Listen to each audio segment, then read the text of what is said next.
Well, hey, welcome to Enthusiastic Spiritual. Hillis, how are you today?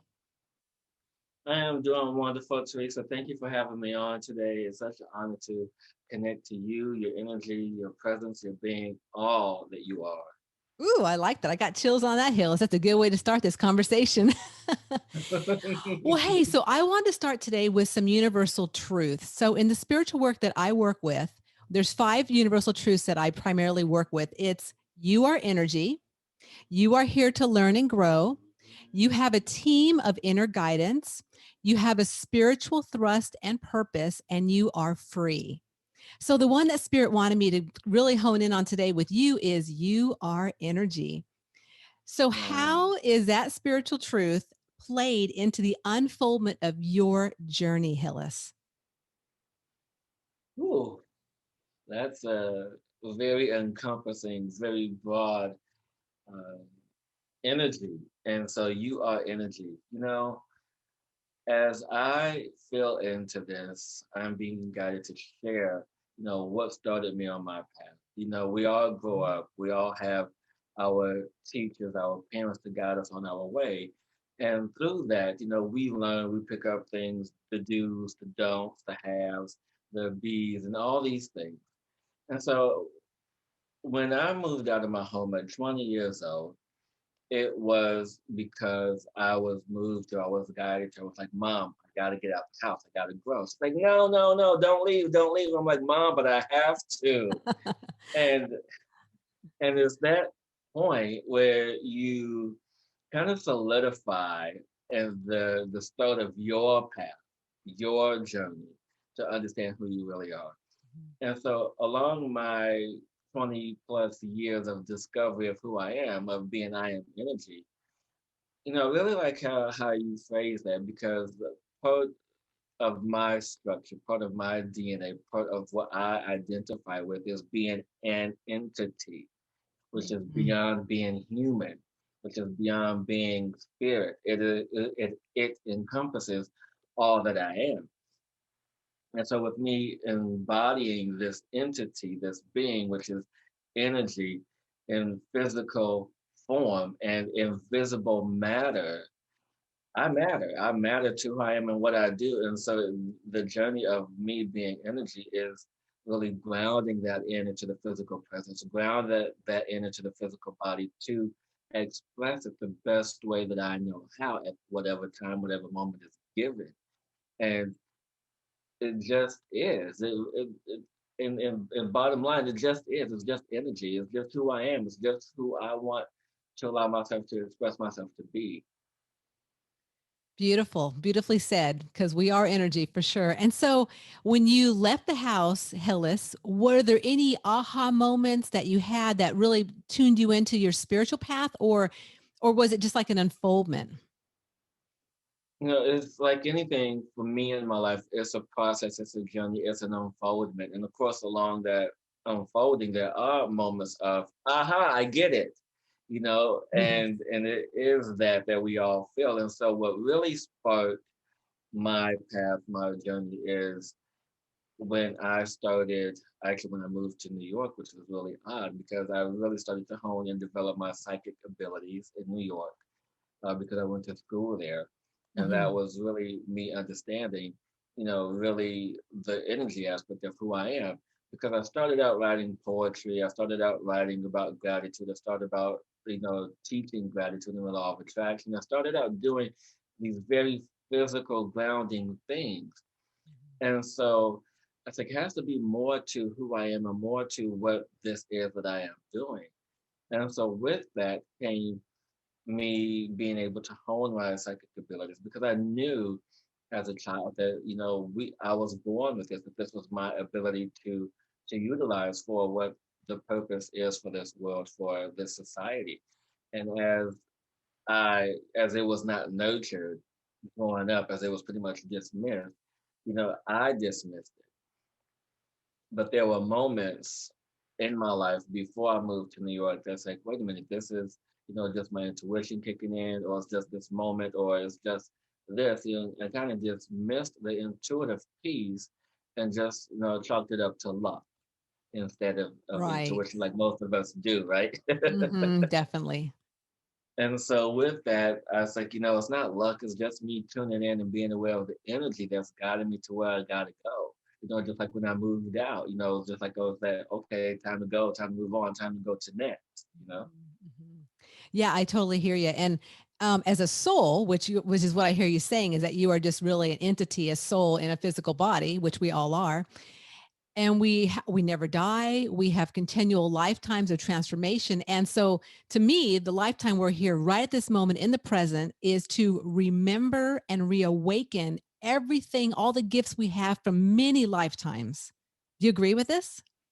Oh, totally. I totally agree with this. And what's interesting about this is you know, throughout me understanding my being of who I am, there was this moment where I had a very lucid dream about the process of being incarnated into this world. And so, as I went through this process of this dream of understanding that I can choose life A, B, C, or D, by being shown a glimpse of that life. And it's like, okay, I choose that life. That's the life that I want because I know that life is going to give me the most growth. It's like, on second thought, maybe I shouldn't have chose that life. But in looking at that, it really speaks to how I allow myself to incarnate here. And then it's that process of amnesia, the Mhm. selective amnesia that I call to where we purposefully forget who we are. Mhm. And, Yes. people, even myself being a psychic, we seek out, these intuitives, these mediums, these psychics and people who do past life regression stuff like, hey, I want to know who I am. I really want to know. And recently I had a past life reading, and I love past life readings because it gives me more insight to my soul, to my being, Mhm. and Mhm. discovered that I was a priestess and in one life and a priest in another life in Egyptian times. And it's like, and oddly enough, you asked me this question now because for the past few weeks, I've really been honing in on those aspects on just as other lifetimes that I am aware of to where I utilize this energy that I have now. I'm bringing it all forward in its fullness, in its glory to hold this divine space, this divine container to guide others the way that I have. I'm filled with chills as you talk about this, Hillis, because I too have over my lifetime, this lifetime, had great insights into past lives. And it really has given me such clarity with who I am and not necessarily having to tap into the whole past life or all the details and things that happen, but just that the learning and growth that I experienced through all these past lives and where I'm at right now, they all make and they accumulate into who I am, and then bringing that forth into the work we do in this lifetime is so important. So let's talk a little bit about what the service you're doing in the world. I know that you are a Lemurian light worker. I would like you to talk a little bit about that. Oh yeah, definitely. And just want to take a moment to say yes. When we tap into that past life energy, it does bring us the utmost clarity in our path in being able to deliver and to step forward in what we are supposed to be doing now for ourselves and for humanity. Definitely. Yeah. And so, me as a Lemurian light worker, this just lights me up because just a real quick story about how I got here, how I arrived at this space. As I finished my development of my psychic abilities, practicing, getting clients, working with people, the whole like, oh yeah, I'm super excited, yeah, I want to do this, I want to do this, and people and people often told me prior to that, and even as I'm on this journey of my psychic mediumship, there are people like, "Oh, you're going to be a healer, someone who works with your hands." I'm like, "Yeah, I'm a writer. I write poetry. I heal people with my hands through my writing." And they're saying, "No, no, no, not that, not that." And I'm like, "Well, what else is there?" Lo and behold, did I know? Next step was for me to pursue Reiki, and so Hmm. I went and got my level 1 certification. And as I was on my way to pursuing my level 2 certification, I found this teacher of this Lemuria light energy. and we had about an hour-long conversation about this. I'm like, yes, this is what I want. Yes, this is what I'm supposed to be doing. Mm. And so with me, yet again, trusting and following my intuitive purpose, my intuition, to be like, yes, this is what I'm supposed to do. And so with this, I became uh like now I believe it's maybe 20 of us. So like just a handful of us Mm-hmm. that is certified by this Lemurian energy by way of Sirius. Now I want to Uh-huh. make that clear because there are other people Mm-hmm. on the planet right now who do Lemurian light work, Mm-hmm. and they connect to the energies of Lemuria through temples and sacred lands and through Mm-hmm. crystals. Mm-hmm. However, I connect to the Lemurian light energy from the source, which is Sirius. Mm-hmm. And I The planet utilize Sirius, crystals. yes. The Yes, constellation yes, Sirius, yes. Right. yes. Sorry, I should have made that clear. No, that's really And, good for sure. and I channel that energy and other worldly and dimensional energies to bring it to be of service. So that's how I utilize the energy that I have been attuned to by my teacher. And so hopefully within the next year, I'll be able to attune people as well. So I'm really excited about that. Well, I'm glad you made that clarification because there is a lot of people in the world. Because I too, I mean, I don't do the light working like you do, but I'm very connected with Lemuria. I mean, I know I've been there. I've got chills. I just talk about it. I mean, there's such a connection there. And obviously the way it went down and all that stuff too. So, but being clear with where you get your source and energy from is really important, I think. And I'm glad you clarified that. So that's exciting. It is. It makes me happy to know that if we want to really get deep into it, with the ancient energies that I carry, because I'm a very, very, very old soul, and Like I four know that berries. No, like 10 berries. well, probably like about maybe 100 million A varies. lot of berries. Yeah. um, and it is in the places where I serve, such as on Sirius A and Sirius B and Mhm. Arcturus. Me being of Mhm. service on those Mhm. planets really assisted me in really gravitating to the pull of nourishing people that come to seek me out, because it is in that I find the most joy in seeing people's evolutionary growth, their transformation because of what they've chosen to do. And I just happen to be the person to assist in doing that with them. Right. And one thing I wanted to talk about, because I know you've been working with a lot of clients lately in your offering, which we're going to talk about at the end of the podcast, your special offering. I wanted to ask you about, are you noticing any synergies, any commonalities of the people you're working with today and what we're going through? Because right now it's 2021, almost July 2021. And so are you noticing any commonalities in people? Oh, most definitely. Most of the clients that I've worked with are of sexual abuse trauma.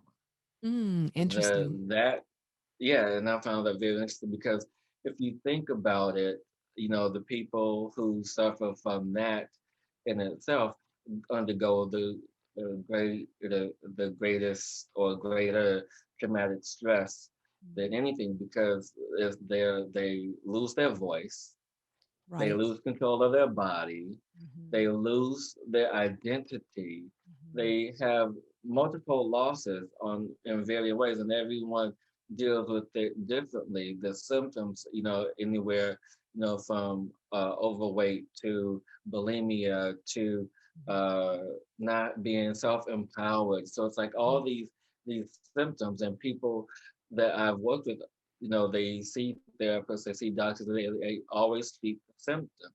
Mhm. But what makes me different from what anyone else, what any other energy practitioner does, is that I treat the root cause. Mm. And the root cause usually happens in the ages 0 to 5 or 0 to 7. That's Yes. when we are just sponges soaking Mhm. up everything. And it's just in that energy, in that space, where we allow ourselves to be very vulnerable to the world and allow ourselves to take on what needs to be taken on to fit in or to be seen or to be heard and to just be all these things. Mm-hmm. And we are still forming who we are. And so that's why in that age, because I work with the inner child, the adolescent, and the adult in three separate stages, because they have to be treated as such. Uh-huh. We have to allow ourselves to really understand what we embody as Right. energy, as Right. a soul, as our mind. So it's the multi layers in which we allow ourselves to take on stuff, and then now we have to reverse the process. Right. And yeah, in that 0 to 7 is we're really just in our true feelings. And so the work that I do, we pick up concepts and beliefs from our mom and our dad and our environment. And sometimes we also bring them in from past lives. So I Oh totally yeah. relate to what you're saying is that that's a time when we're sponges, we're just picking up everything. And a lot of what we pick up is not even ours, but we hold on to it for a long time until we're able to find someone like you or someone that can actually help people, break free of some of the things they're holding on to from those early years.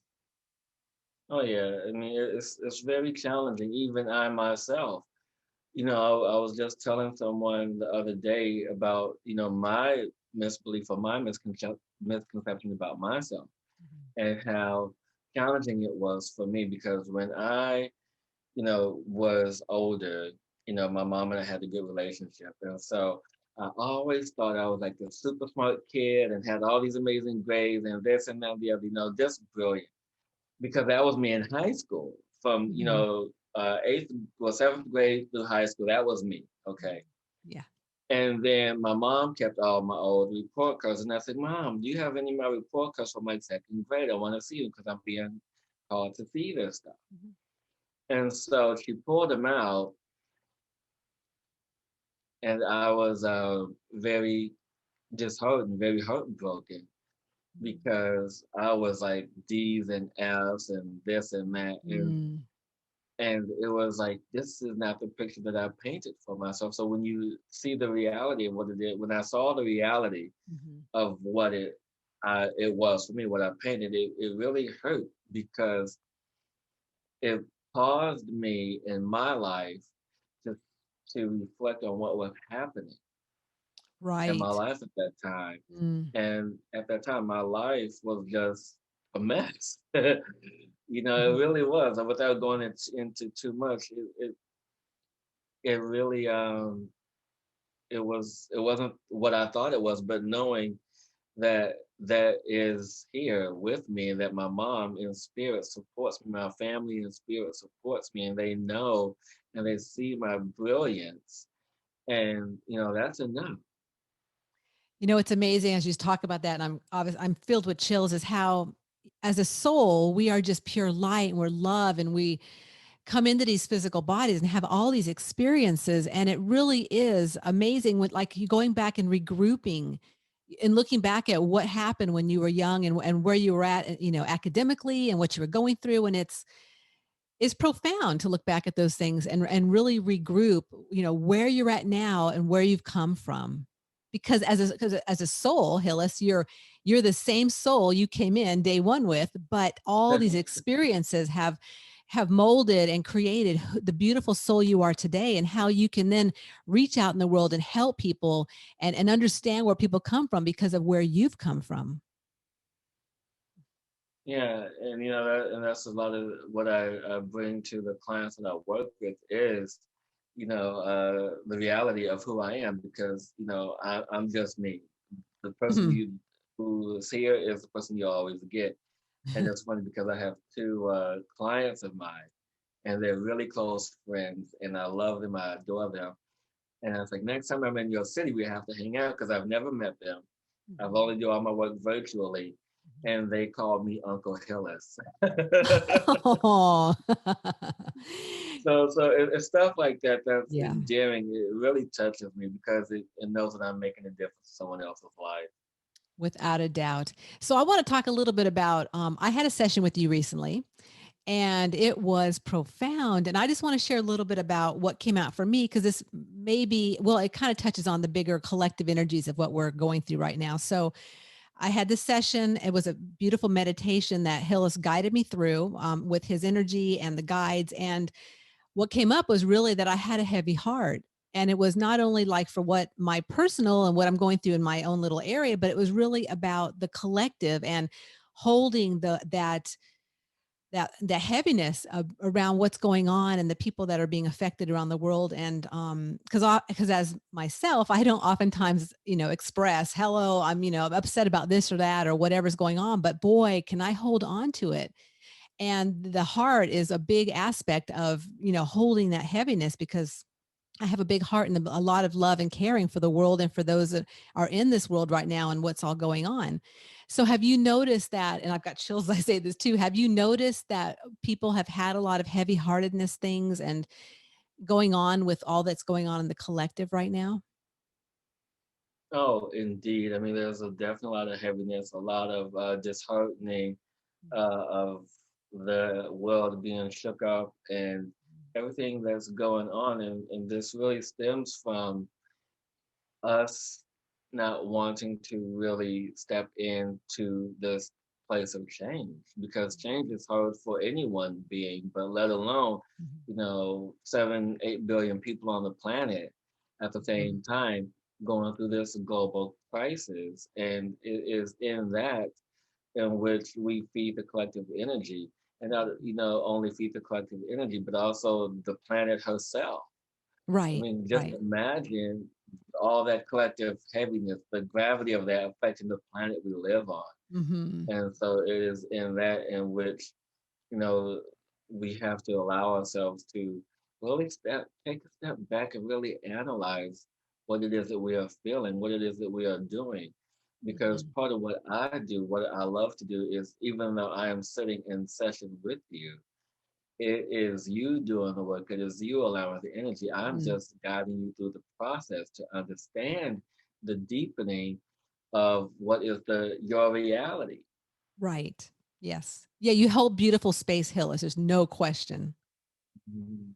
And so after my Thank you. session, a couple days within the next couple days, I definitely had what I like to call processing, or some things come up that I recognize that it was from the session. So a beautiful, beautiful healing session. And that's one of the things that I want to let the listeners know, is that you are offering a session for a certain amount of people. So would you like to share a little bit about your offering to my listeners today? Yes, and so what I'm offering for the first 20 people uh, is a free 20-minute nourishing session with me. And so in these 20 minutes is a highly focused session, a super condensed session of what you will feel in an hour. And so we find one thing we work on, and I bring in multidimensional Lemurian, Syrian energies to assist us as we connect and build the spiritual soul to release, to free, and to integrate new energies. Beautiful. And so that's for the first 20 listeners that Yes. connect with you from this podcast, that they all get that session, which is exactly what I had. And like I said, it was profound. And the fact that you said it condenses like an hour into 20 minutes, it really does. But it does it on a beautiful level, because it wasn't like it was too much. It was just exactly what I needed at that moment. So if anyone's listening and wants to be one of the first 20 listeners to connect with Hillis, and I'll have the link in the show notes, it is profound. And you also offer obviously other services too. Would you like to talk about your other services you offer? Sure, definitely. And so the standard session, hour-long session, is the Lemurian Light Energy session. And here we dive a little bit deeper to really understand who you are, the root cause of any said traumas. And that's what I ultimately love to do now. I don't do much of the psychic readings anymore, but if anyone wants a reading, I do those as well, half hour, hour-long sessions. But what I'm happy to share with your listeners is that sometime in July, there's no exact date yet, I am going to be releasing 3 new services. Oh, Uh, okay. yes, one, well, actually, technically it's 4, but one is already available now, which is a custom light language symbol. Mm. So what this is I sit with you via phone over a half hour or 20 minutes to a half hour to connect with your energy, your soul, your being, your higher self. And I connect with you, talk with you to create with you over the phone as I hand draw this custom light language symbol that only you can work with to assist you on your road and path to ascension, to connecting with your higher self. And I am proud to do this because lately I have been dabbling in light language, understanding it, translating it, giving it names as this information comes to me. So that's one of service I'm pretty proud to offer because we all are on this path to ascend. Right, exactly. That sounds like a good one for sure, Hillis. Yes, and the three that I will be launching in July, they're the same, but on different levels. So it is all connected to the Lemurian light energy work that I do. Mhm. The first one is called a fine tunement, which is a remote only session to where I will send you energy for any one particular thing, and well, more so also like the general energy. And this is more so for clients who I've seen already. So it's like just remote only, send you energy for 20, 30 minutes, and you'll be good to go. The second one is more so what you experience, which is called a focus tunement, Mhm. to where we will be on the phone for 20 to 30 minutes, focusing on one thing and delivering the energy to clear out that one thing and allow yourself to integrate the new energies to support you in whatever you're asking to be supported in. Mhm. And the last one, which is the doozy, I can't wait to start doing these. It's called a flow tunement. Wait, so what was it called again? It's called a flow tunement. Flow tunement. Yes, Love flow it. tunement. Okay. And so this is a 2 hour session with me, phone or video, to where we will work on everything from your childhood, your adolescence to your adult life, all in 2 hours to be of service to clear out all the gunk from all of that in this life and possibly even more in 2 hours. And I'm just excited because I mean, on the path that we're on right now, because I usually do a flow tuning type session in three different sessions, working on the inner child, the adolescent, and the adulthood. But Mhm. since we are all on what I call this accelerated path Mhm. of ascension, Mhm. we all have to get it done a little bit faster. So that's how the flow tunement came into play because it's like, okay, 2 hours with me, let's get it done. Let's get her done. I Right? love those offerings, Hillis. And the visual I had as you were talking about the different, it's like different layers of a cake. And then that last one was like the little cherry on top. So I'll take all the above. D. Yeah. Beautiful I mean, just Hillis. thank you. It just brings me so much joy now to be able to do what I do. And I'm hoping within the next year that I'll be able to start attuning people to the same energy that I have. Wonderful. Well, you are a beautiful, energetic soul in the world, and I'm honored if you come on today and you've shared with my listeners your gifts, your service, your journey, and it has been such a pleasure having you on today, Hillis. Mm, Teresa, no words. And I can't wait to make my visit to Ohio. I'm sorry, Iowa.